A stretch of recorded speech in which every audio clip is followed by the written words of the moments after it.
Sige, magwala ka dyan, oh.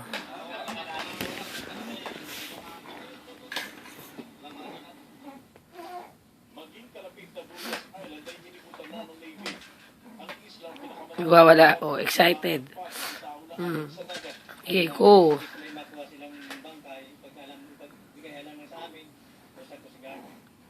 Hindi lang Navy ang naghahanap ngayon. Natulong pa sa search and rescue operations ang bantay dagat na masbakit at mga tauhan ng FIFA. Pero Kawawa naman yun. nais mata ng search and rescue teams na anumang indikasyon ng pagpunta ng mga biktima, isang araw makalipas ang paglubog ng barko. Wala kami nakita sir.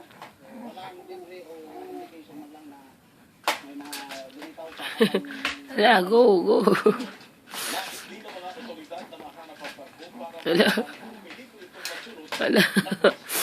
Feeling ko talaga gusto na mag-boxing eh, balang araw. kung meron bang tao na kasama sa paglubog ng barko at masulit din ang kondisyon kung ito'y maaaring magdulog. At so, sa barko ng Pilipino, mas pa.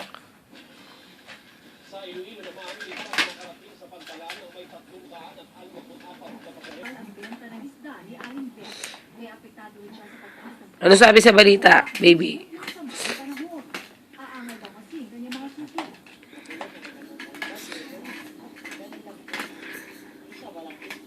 Ang galunggong na dati 80 pesos bawat kilo, 100 na ngayon.